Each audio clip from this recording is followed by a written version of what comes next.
Hello everyone, welcome to ज्योति पथ। आज हम एक्सरसाइज 3.3 सॉल्व करेंगे। ठीक है, इसकी थ्योरी हमने लास्ट वाली आप वीडियो देख सकते हैं, वहां पे कवर की हुई है। So first question is prove that the following rational numbers are equal. Okay, और इसमें जो सब पार्ट है फर्स्ट क्वेश्चन का, ये मैंने एग्जांपल में उधर ही सॉल्व किया था लास्ट टाइम थ्योरी समझाते हुए। सो मैं सेकंड वाला ले रही हूँ। ठीक है, क्वेश्चन 1 का second part I am doing which is 5/4 and 10/8। सो आपको प्रूव करना है कि इक्वल है कि नहीं है। देखिए प्लीज मैथ्स में जब भी आप सोल्यूशन करते हैं ना, आपको फॉर्मूला या कोई प्रॉपर्टी अगर आप यूज करते हैं, आप उसको लिखिए। ठीक है, so that you get marks for that thing. आप सीधे शॉर्टकट सिर्फ आंसर्स के मार्क्स नहीं होते हैं, मैं हमेशा आपको बोलती हूँ। तो इक्वल प्रूव करने के लिए था हमें कि a by B is equal to, अगर c बाय डी प्रूव करना है, ये नंबर इधर जाएगा, ये इधर जाएगा। So A D is equal to B C, ये प्रूव करना है आपको, राइट। अब मैं ये नंबर ले लेती हूँ, 5/4 is equal to 10/8, ये यहाँ, so 5 into 8, right, is equal to 4 into 10, 40 is equal to 40. So yes, they are equal. ठीक है, फिर okay, next is -3/5 and -6/10. -3/5 and -6/10. Okay, this is ये थर्ड है। सो अगेन एक बार प्लीज प्रॉपर्टी पक्का लिखिए, AD is equal to BC prove करना है। ठीक है, so -3/5 is equal to -6/10. 10 will go here on the other side, 5 will go here. So -3 into 10 is equal to -6 into 5. Please minus sign है, ध्यान से multiply, minus plus -30, here also -30. So LHS is equal to RHS. So yes, they are equal. I hope ये अब आपको समझ में आ गया होंगे क्वेश्चन। ठीक है, एक फोर्थ पार्ट बचा हुआ है, वो चलिए वो भी कर ही लेते हैं। 9/3 एंड 3। सो हमें पता है, देखिए कि 3 के नीचे अगर डिनोमिनेटर कोई नंबर नहीं है, मतलब क्या है, 1 है। तो अब ये मत सोचना कि अरे वो कहाँ गया, डी कहाँ गया, right. Your D is 1, so A by B is equal to C upon D. Again AD is equal to BC prove करना है। सो 9/3 is equal to 3/1. Okay, so 9 into 1 is equal to 3 into 3. 9 is equal to 9. So yes, they are equal. ठीक है, अगर कोई number आपको denominator में नहीं दिया हुआ है तो इसका मतलब वहां पे 1 है। सो आपके जितने नंबर्स हैं, आपके नेचुरल नंबर जो होते हैं 1, 2, 3, इन सबको आप कैसे लिख सकते हो, 1/1, 2/1, 3/1, 4/1। ठीक है, okay okay. Second question is find the sum. Find the sum में मैं निगेटिव नंबर वाला ले लेती हूँ, थर्ड पार्ट है क्वेश्चन 2 का, which is -4/7 plus 3/14। देखिए डिनोमिनेटर सेम नहीं है, मैंने आपको बोला था एडिशन या सब्ट्रैक्शन में डिनोमिनेटर सेम होना बहुत जरूरी है, फर्स्ट क्राइटेरिया है वो। सो हम क्या करेंगे, 7 और 14 का एलसीएम कितना आएगा, 14 आएगा। ठीक है, तो आपको 14 चाहिए, तो आप 14 चाहिए। यहाँ पे 14 के लिए आपको किससे करना पड़ेगा मल्टीप्लाई, 2 से। तो आप उसे सेम नंबर से यहाँ भी करेंगे। ठीक है, तो 4 2 जा 8, और ये माइनस साइन था, ये साइन फिर प्लस। यहाँ पे करने की जरूरत नहीं है, ऑलरेडी 14 है, आपको कुछ करना ही नहीं है, एलसीएम 14 ही है, तो एज इट इज 1/14 ऊपर 3। नाउ माइनस प्लस माइनस, 8 में से 3 गया 5, बड़ा नंबर कौन सा है, 8 है, 8 का sign minus, so -5/14 is the answer. Okay, एक और कर लेते हैं इसका, फर्स्ट वाला भी दे देती हूँ आपको क्योंकि दोनों पॉजिटिव ही हैं, फर्स्ट और सेकंड वाले नंबर सारे।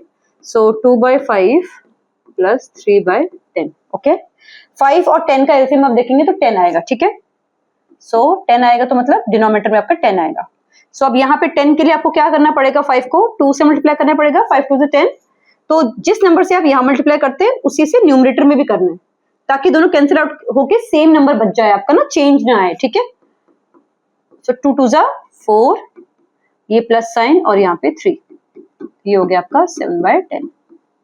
ओके, फाइंड द डिफरेंस भी सेम है, फाइंड द प्रोडक्ट का एक कर लेते हैं क्योंकि लास्ट के क्वेश्चन थोड़ा मुझे इंपॉर्टेंट है, वहाँ प्रॉपर्टीज दिखानी है हमको, प्रोडक्ट निकालना है। मैं आपका इसमें थर्ड ले रही हूँ क्योंकि फर्स्ट दोनों पॉजिटिव हैं। Okay, -4/7 into 5/14। देखिए कभी भी आपको मल्टीप्लिकेशन करने में आता है तो आप नंबर्स को पहले रिड्यूस कर दीजिए। वो भी कर सकते हैं आप बाद में, प्रोडक्ट निकालने के बाद में भी कर सकते हैं, लेकिन वहां पे नंबर क्या है, मल्टीप्लिकेशन के बाद में ज्यादा बड़ा नंबर हो जाता है, सॉल्व करने में थोड़ा टाइम लगेगा। ठीक है, so just to save on time and ease के लिए, तो देखिए क्रॉस में कैंसिल होता है या फिर ऊपर नीचे कैंसिल होता है तो करना है। तो क्रॉस में देखिए 4 और 14 कैंसिल होता है, 2 से कर सकते हैं, 2 2 जा 2 7 जा, राइट। इधर कुछ क्रॉस में कैंसिल हो रहा है, 7 और 5 नहीं, को प्राइम नंबर्स है, कुछ भी कॉमन फैक्टर नहीं है और कुछ नहीं कैंसिल हो रहा। तो अब क्या बच गया आपका बच गया ऊपर का ऊपर नंबर मल्टीप्लाई और नीचे का नीचे। ठीक है, सो ये आ गया -10/49। Okay, alright. फिफ्थ क्वेश्चन है आपका डिवीजन है। क्वेश्चन 5 का मैं फर्स्ट करती हूँ। 2/3 divide by 3/10। So first number हम सेम लिखते हैं, फिर डिवाइड का साइन होता है तो हम मल्टीप्लाई करते हैं और इस नंबर का रेसिप्रोकल करना है, नंबर को उल्टा करना है, न्यूमरेटर डिनोमिनेटर, डिनोमिनेटर न्यूमरेटर में चला जाएगा, तो ये क्या हो जाएगा 10/3। ओके, अब कुछ क्रॉस में कैंसिल हो रहा है, कुछ भी नहीं हो रहा है। क्या 10 और 3 कैंसिल हो रहे हैं, नहीं हो रहे हैं। क्या ये दोनों हो रहे हैं, नहीं हो रहे हैं। सो 2 10s are 20 and 3 3s are 9 हो गया। ठीक है, लास्ट के क्वेश्चंस में ना थोड़ा प्रॉपर्टी वाला है, तो ये देखते हैं। Question number 6,